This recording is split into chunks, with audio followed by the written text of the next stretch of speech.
My wife's daughter humiliated me in front of the entire family. When I complained, my wife cut me off immediately. You're not her father. Don't demand respect. I just smiled. The next day, I cut everything off. Her college, her apartment, her car, her phone, and her credit card. Everything vanished. I didn't say a single word when she came up and slapped me across the face. It was my stepdaughter's 21st birthday dinner, an expensive steakhouse. 20 relatives at the table, and I was paying the $3,000 bill. All I had done was ask Chloe to lower her voice because she was mocking the waiter. She didn't just react badly. She exploded. You're a pathetic loser, Michael. She spat, her voice echoing through the suddenly silent restaurant. You're just the guy who pays the bills. You have zero authority over me. You're nothing but a bank account with a receding hairline. Then she threw her wine glass. Red wine soaked through my white shirt. I looked at my wife, Emily, expecting her to step in, defend me, at least look horrified. Instead, Emily leaned closer and whispered loudly enough for the whole table to hear, "Sit down, Michael. You're embarrassing her. You're not her father. Don't demand respect from a girl who owes you nothing." The table burst into laughter. The laughter lasted less than it felt like it did. 5, maybe 6 seconds. But in my mind, it hung in the air like someone had held down a piano key too long. I saw Emily's cousin cover her mouth with her napkin. I saw Uncle Richard stare at his plate with a crooked smile. I saw the cousin's husband lean over and whisper something into her ear that made her laugh again. This time, quieter. I saw Chloe, still standing there with the empty glass in her hand, drop it onto the table with a hard clink before sitting back down, satisfied. Emily, beside me, didn't even look at me. She picked up her napkin from her lap, folded it twice, and set it neatly beside her plate. Then she took a sip of water. The calmness of it all was what stunned me the most, like she had just settled a minor inconvenience. I stayed seated. The wine dripped down the collar of my shirt in a cold line against my skin. I could smell the sweet acidity of the Cabernet. I could feel the weight of everyone's eyes pretending not to look at me. The waiter Chloe had been mocking approached with a white towel in his hands and stopped about 3 feet away, unsure whether to come closer. I gave him a small gesture that meant, "It's fine." He nodded and stepped away. I didn't answer Emily. I didn't answer Chloe. I didn't look at anyone who had laughed. I picked up my napkin, carefully wiped my chin and neck, folded the napkin into quarters, and placed it beside my untouched glass of white wine. "Dessert?" Emily's sister called from the other end of the table in a high-pitched voice, clearly trying to change the subject. She waved at the waiter. "Can we get dessert menus?" The waiter returned with 11 menus and passed them around the table. When he reached me, he handed mine over with a small nod. I opened it, read every line carefully. Tart chocolate tart with sea salt. Madagascar vanilla creme brulee, yuzu cheesecake. Artisan ice cream trio. I read the prices too. 24, 26, 22, 18. If all 20 people ordered dessert, it would add another $450 to the bill. Plus coffee, plus after dinner drinks, plus tip. "I'm getting the cheesecake," Chloe announced loudly, as if nothing had happened, "and a double espresso." "I'll take the chocolate tart," said Emily's cousin. "Creme brulee for me," Uncle Richard added. Everyone ordered. Emily's sister even wrote down the choices on her napkin like she was officially managing the birthday dinner. When it reached my turn, I looked up from the menu. "I'm not having anything," I said calmly. Emily's sister paused for half a second too long, unsure how to react. Emily stayed perfectly still beside me. "Are you sure, Michael?" her sister asked with a polite smile. "Yes." "Well, all right." The waiter collected the menus and walked away. Conversation slowly returned around the table in smaller groups. Vacations, traffic, someone's new house. No one spoke to me. I sat there in my stained shirt, hands resting on my lap, staring at the centerpiece of white hydrangeas leaning slightly toward my side of the table. And in those next few minutes, I thought about strange things. I thought about my father, who had died 2 years earlier. I remembered something he once told me when I was 32 and about to marry Emily. We had been standing alone in his kitchen while he poured coffee. Without looking at me, he had said, "Son, some women choose you because they love you. Others choose you because you're useful."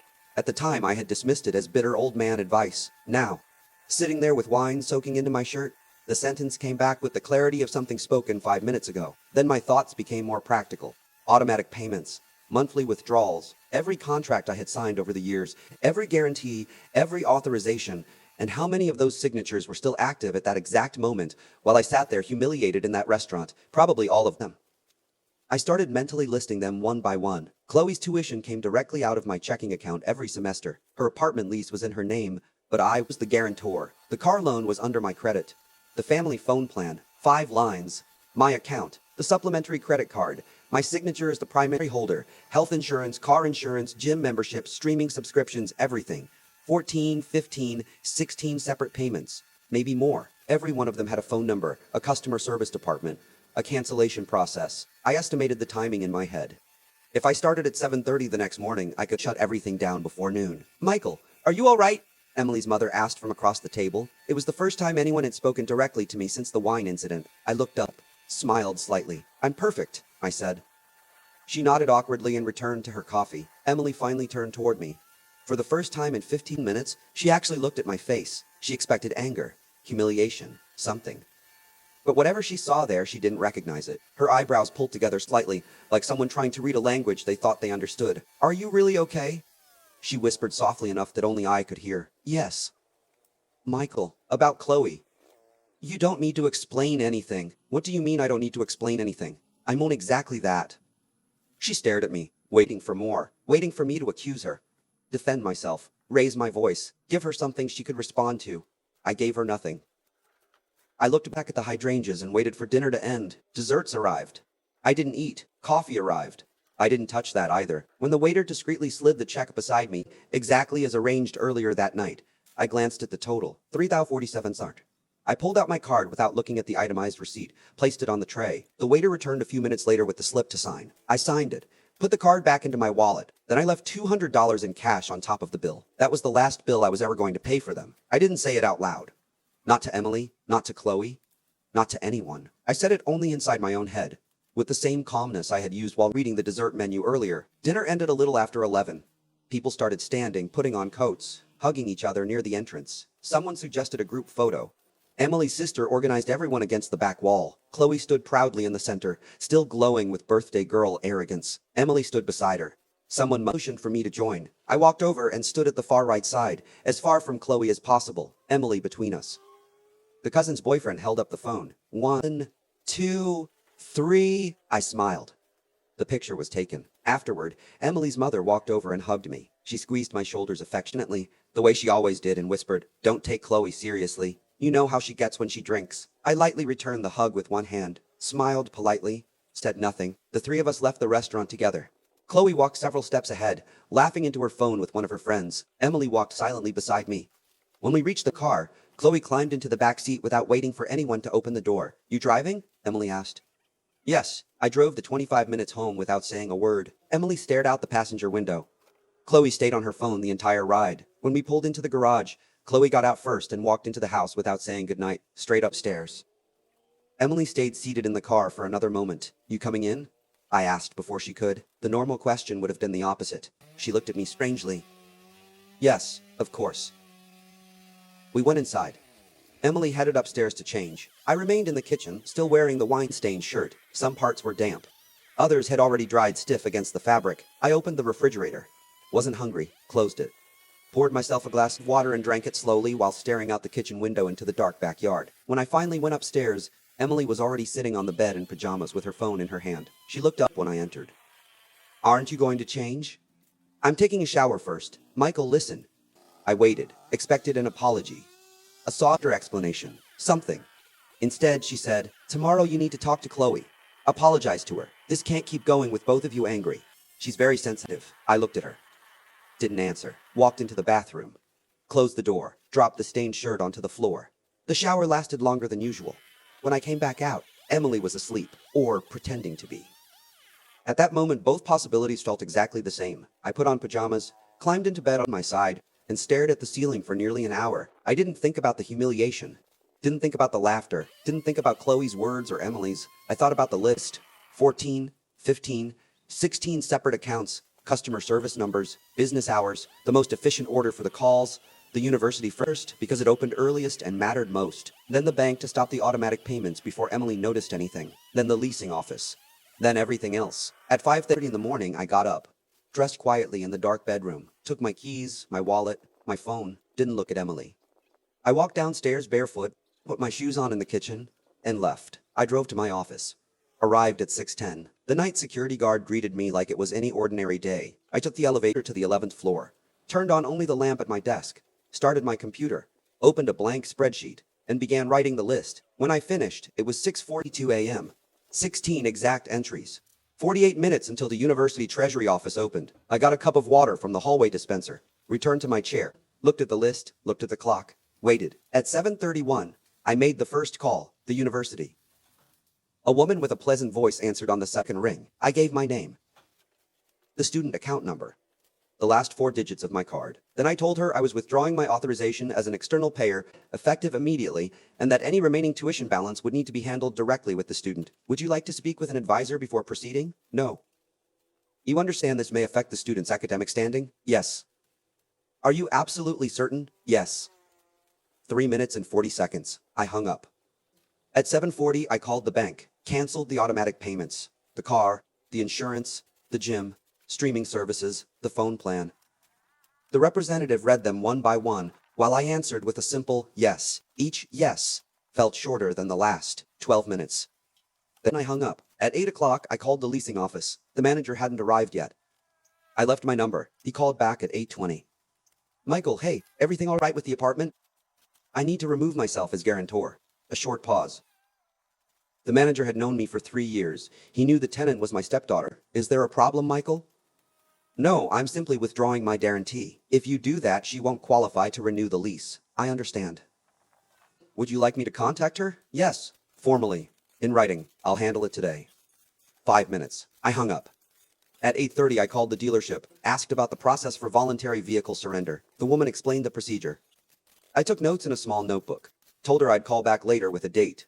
4 minutes. At 8:40, I called the phone company. Removed Chloe's line from the family plan. The operator asked for confirmation from the account holder. I explained the account was entirely under my name. She requested the security code.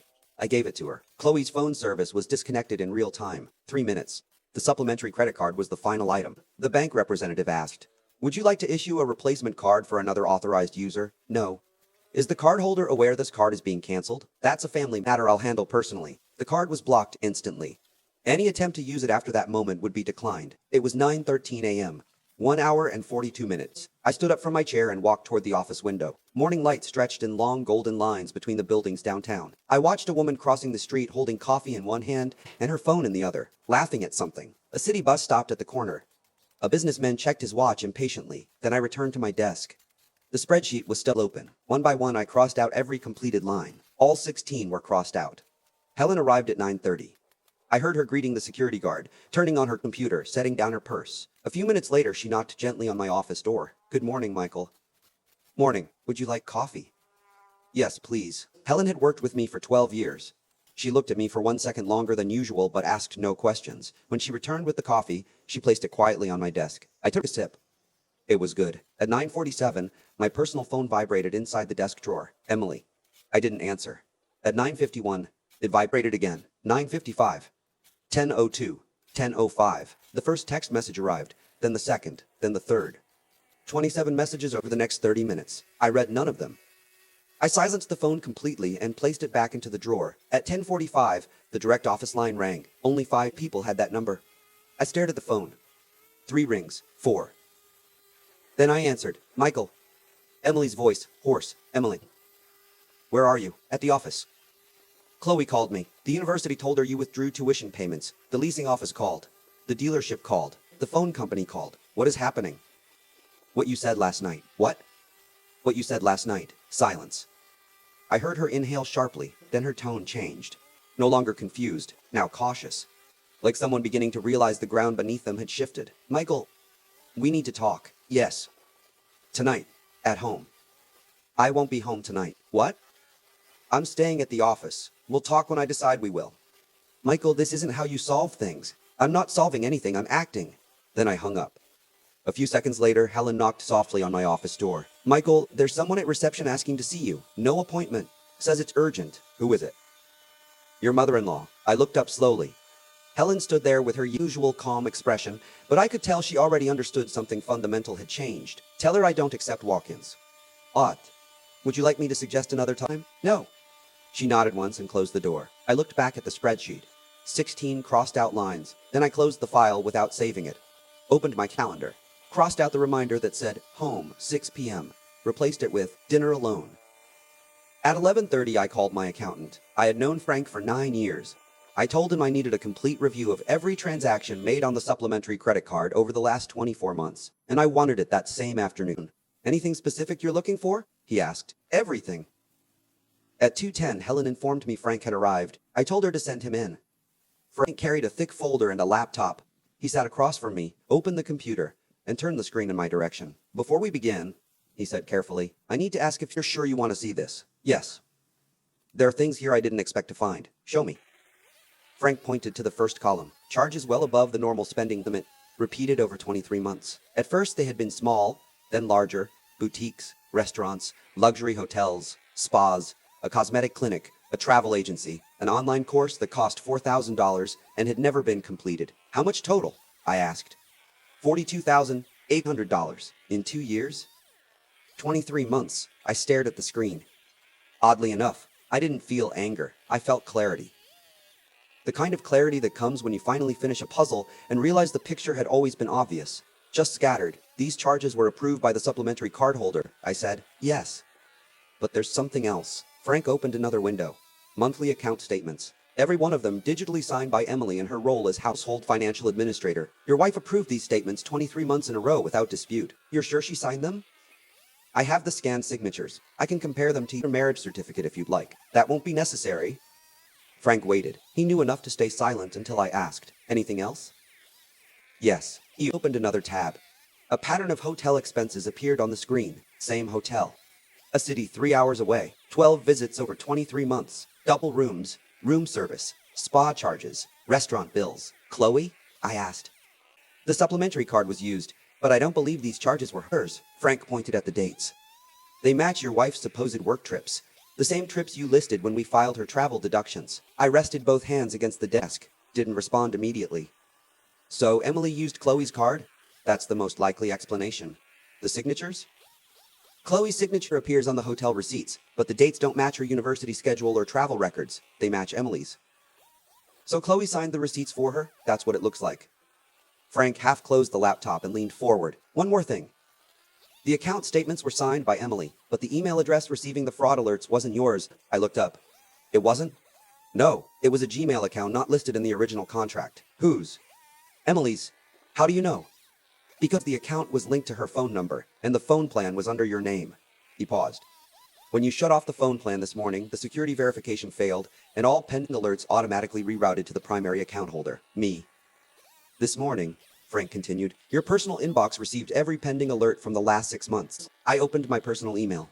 29 unread alerts sat there grouped together by date. Charges above spending limits.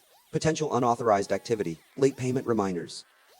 Transactions categorized as lodging and entertainment. I closed the inbox without opening them individually. Frank. Yes? I need a full report. Dates, amounts, businesses, locations, and a comparison with Emily's travel schedule. Digital and printed copies?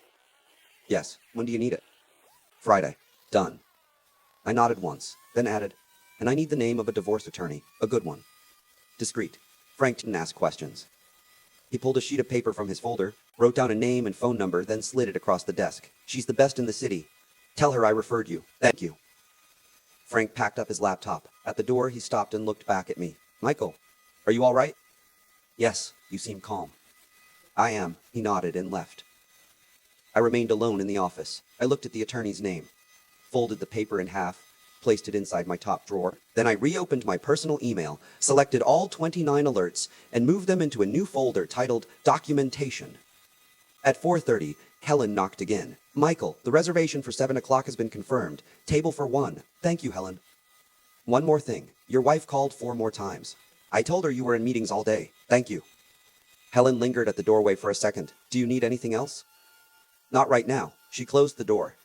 I reopened the drawer, took out the folded paper, dialed the number. The attorney's assistant gave me an appointment for Thursday at 10 in the morning. I slept at the office for 4 nights. The 5th night, I stayed at a hotel. The 6th night, too. Thursday morning at 10, I met the attorney. Her name was Margaret. She greeted me with coffee and a yellow legal pad. I handed her Frank's folder. She reviewed everything silently for nearly 20 minutes. Finally, she looked up. Michael, with what you've brought me, this divorce can be clean or devastating. Your choice. Clean. Are you sure? You have grounds for much more. I don't want more. I paused. I want it finished. Margaret nodded and started taking notes. We spent the next few hours working through the terms. At 2 o'clock that afternoon, Helen called the new phone I had asked her to get for me. Michael, your wife is here. Alone? She's with Chloe. I thought for a moment. Tell them I'll see them in 15 minutes. Small conference room. Not my office. I arrived at the office at 2:22. Emily and Chloe were sitting side by side at the small conference table, each with a glass of water. Emily stood when I entered. Chloe didn't. Michael, thank you for seeing us, Emily said. I sat across from them. Didn't answer. Chloe wants to say something. I looked at Chloe. Her arms were crossed tightly. I'm sorry about the wine, she muttered without looking directly at me. I was upset. I didn't think about what I said. All right, she blinked. All right? Yes. She waited. Emily waited too. Both of them expected more. I gave them nothing. So now what? Chloe asked. What do you mean? Are you giving my stuff back? No. Her expression hardened immediately. What do you mean, no? I mean exactly that. I folded my hands calmly on the table. You or your mother can pay for college. The apartment lease is canceled. The car gets returned next week. The card stays blocked. If you want a phone, open an account under your own name. Chloe opened her mouth, then closed it again. She looked at Emily. Emily looked at me. Michael, you can't do this. It's already done. She's our daughter. She's your daughter. I held Emily's gaze. And she's 21 years old. Emily took a slow breath. Her tone changed completely. Soft now. Careful. Michael, I know you're hurt because of the birthday dinner. I'm sorry. Truly. What I said was wrong. I looked at her steadily. Emily, I said quietly, do you recognize the charges from the Alameda Hotel? Everything in her face froze. Chloe looked between us. What? She asked. The Alameda Hotel? 12 visits over the last 23 months. I continued calmly. Paid using Chloe's supplementary card. Emily didn't answer. Chloe's eyes widened. Wait. Was that the Sedona trip, Mom? The one you said was for work? Emily kept staring at me. Her face had changed. No longer the face of someone trying to negotiate. Now it was the face of someone calculating exactly how much I knew. Michael, she said carefully, that's something we can discuss another time. There is no other time. We can talk privately. We talk now, or we don't talk at all. Emily swallowed. Michael, I stood up.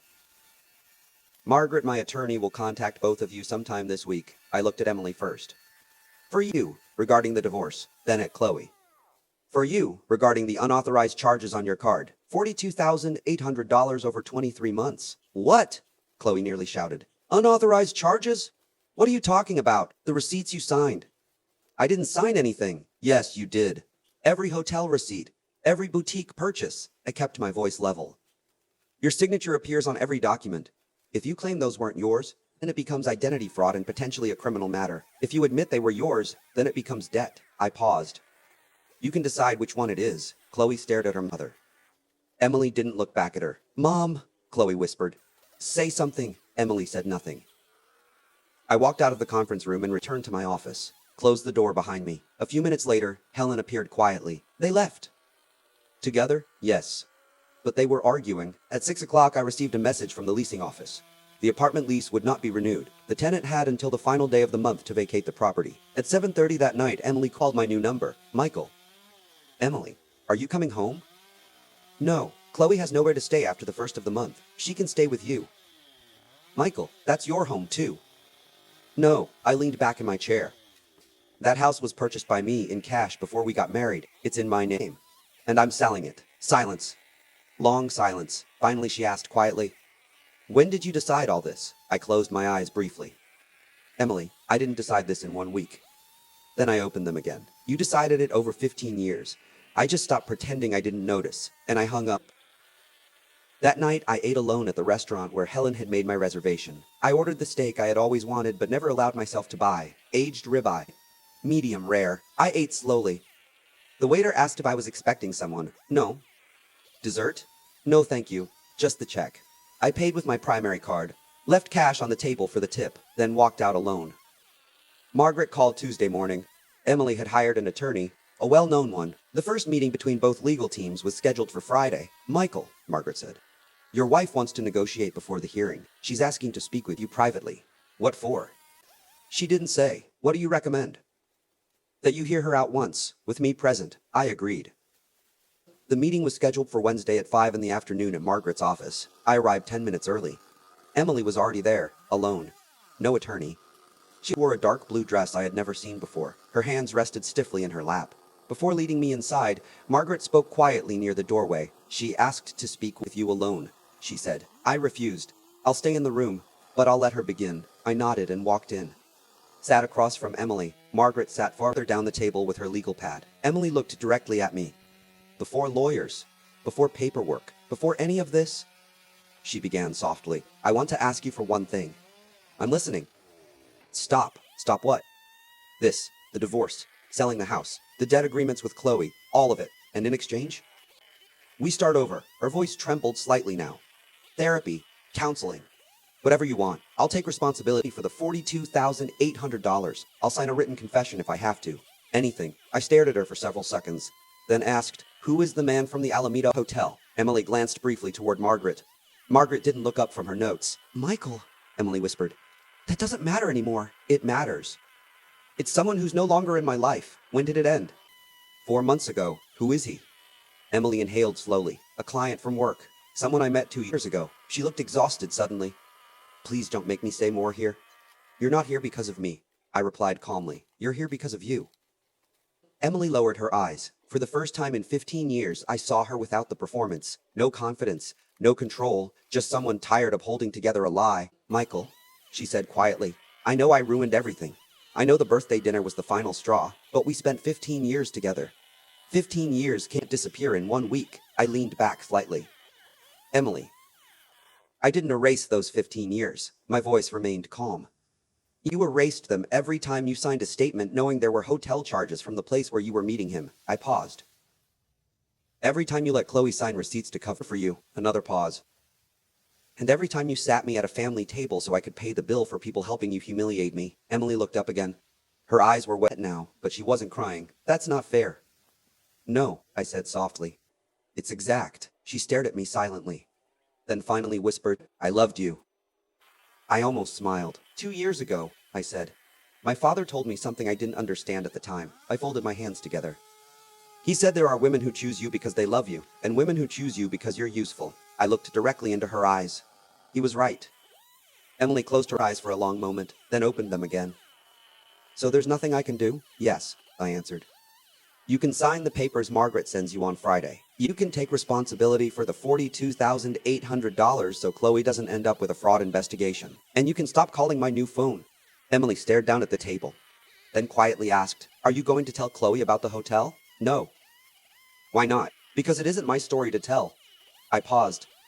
If you want your daughter to know who you really are, then you tell her. Emily stayed silent. One more thing, I added. She looked up. I am selling the house, but not immediately. I'll wait 3 months so the two of you can figure things out first. Emily nodded slowly, picked up her purse, stood. For a second she just looked at me, then asked the question I think she already knew the answer to. Do you really not love me anymore? I held her gaze. Emily, I stopped loving you a long time ago. A small pause. I just didn't admit it to myself until Chloe's birthday. Emily left the room without another word. Margaret quietly closed her notebook. That was the right thing to do, she said. I know. How do you feel? I thought about it honestly before answering. Fine. That night, for the first time in 12 days, I drove back to the house. Emily wasn't there. Chloe wasn't there either. The place felt hollow, silent. I went upstairs to the bedroom and opened the closet, took out 2 suitcases, packed my clothes, my books, personal documents, the framed photograph of my father, the watch he had left me. Then I carried the suitcases downstairs and loaded them into the car. Before leaving, I walked into the study. There was an envelope on the desk with my name written in Emily's handwriting. I opened it. Inside was a 3-page letter. I read it standing up. It wasn't an apology. It was an explanation about the client, about loneliness, about how everything had started, about Chloe, and how Chloe supposedly knew nothing, about a feeling Emily described as losing herself. When I finished reading, I folded the pages carefully and slipped them back into the envelope. Then I left it on the desk. I didn't take it with me. I turned off the lights, locked the front door, and drove back to the hotel where I'd been staying. At 1 in the morning, my phone buzzed. Unknown number. I checked the message. My name is Daniel Rivera. I need to speak with you. It's about Chloe. I know it's late. Call me when you can. I stared at the screen for several seconds, saved the number, turned off the light, and went to sleep. I called Daniel Rivera Thursday morning at 9. We met at a small coffee shop near my office. He was a man in his early 50s, thin, plain clothes, a worn leather folder tucked under his arm. Thank you for meeting me, Mr. Michael. Just Michael, he nodded. Michael, I'm Chloe's biological father. That didn't surprise me. Something inside me had already expected it. How did you find me? I've been trying to contact Chloe for years, he explained quietly. Emily changed numbers, changed addresses twice. My letters kept coming back, he hesitated. Last week, I saw a leasing notice connected to your name. It mentioned the guarantor for my daughter's apartment had withdrawn support. I found your company after that. What do you want from me? Nothing from you, he said immediately. I just want to know if Chloe even knows I exist. She doesn't. Daniel nodded slowly, not shocked, almost like he had rehearsed hearing that answer for years. Did Emily tell her I was dead? Yes, he lowered his eyes briefly. For 16 years, I've paid child support every month, he said quietly. Emily never allowed me to see her. He opened the folder and pushed it toward me. Inside were copies of monthly payments dating back 16 years, returned letters stamped unknown recipient, court documents, restraining orders that had later been dismissed for lack of evidence. Every page carried Emily's signature. Why come now? I asked. Because Chloe turned 21. He folded his hands together. I'm no longer a father trying to force rights onto a child. I'm just a man who wants his daughter to have the option of deciding whether she wants to know me. He gave a faint smile. That's why I waited. I closed the folder and handed it back. Daniel, I'm not the person who should give Chloe this information. It isn't my story. I understand. I thought for a moment, then nodded slowly. I'll give you my attorney's number, Margaret. She can explain how to contact Chloe legally without going through Emily. Daniel's expression softened immediately. Thank you. One more thing, I added. When Chloe meets you, if she chooses to, my name stays out of it. Of course, I'm not part of that conversation. You won't be. We finished our coffee in silence. Then I paid the bill and left. The divorce was finalized 2 months later. Emily accepted every condition. She took responsibility for the $42,800 and arranged a payment plan. Chloe signed an agreement acknowledging the debt under her name, but Emily officially assumed it to avoid fraud charges. The house remained legally mine. Emily moved into a rented apartment. 4 months after the divorce was finalized, I sold the house. Then I bought another one, smaller, in a different neighborhood. No memories attached to it. Chloe got a job as a cashier. Then another job at a coffee shop. Later, she enrolled in a public university with a partial scholarship. She paid the remaining tuition herself while working. Daniel and Chloe met 6 months after my conversation with him. Margaret had guided him through the legal process exactly as promised. Chloe called me the same afternoon she met him. It was the first time she'd called me since the conference room. Michael. Chloe. I met my biological father today. I know. Silence. Then, you knew? Yes. For how long? Since before your mother signed the divorce papers. Why didn't you tell me? Because it wasn't my place to. A long pause followed. Then she asked quietly, can I buy you coffee sometime? Yes. We met the following Saturday. Chloe arrived 15 minutes late. She wore simple clothes. No makeup. She looked thinner, older somehow. She didn't hug me. Hi, Michael. Hi, Chloe. She sat down and ordered black coffee. She didn't talk about Daniel. Didn't talk about Emily either. She talked about work, classes, the tiny room she was renting near campus. I listened. When the coffee was nearly finished, she reached into her bag and pulled out an envelope, set it on the table between us. What's this? The first $250 toward the $42,800. I looked at the envelope. I know my mother is paying it, Chloe continued quietly, but I want to pay you back myself, month by month, every dollar, Chloe. Please, Michael. I studied her face for several seconds, then took the envelope and slipped it into my coat pocket. One more thing, she said softly. I don't know if you'll ever forgive me for what I said at my birthday dinner. She swallowed hard. But I've spent 6 months thinking about those words, and I still can't find a single reason why I thought I had the right to say them. I didn't answer immediately. Finally, I said, I don't have to forgive you. She looked up. I just need to be able to look at you without feeling what I felt that night. A pause. And today, I can. Chloe nodded slowly, didn't cry. When the check arrived, she paid for her own coffee. We walked together to the parking lot afterward. Before leaving, she extended her hand toward me. I shook it. Thanks for coming, Michael. Thanks for calling, Chloe. I drove home. The new home. Parked in the garage, went upstairs, opened the kitchen window, made myself dinner, and ate alone at the table with my father's photograph leaning against the wall across from me. At 8 o'clock, Margaret texted me. Everything finalized. Final documents are in your email. I replied, thank you, Margaret. Then I turned off my phone. Poured myself a glass of wine, and raised it slightly in silence, not toward anyone. Just a small gesture above the kitchen table. The stained white shirt was still inside a drawer at the office. I had never thrown it away. Never shown it to anyone, never used it against anybody. It stayed there folded neatly. A reminder of the final night of something that had already died long before the wine ever touched the fabric. I took the first sip, and it tasted just fine.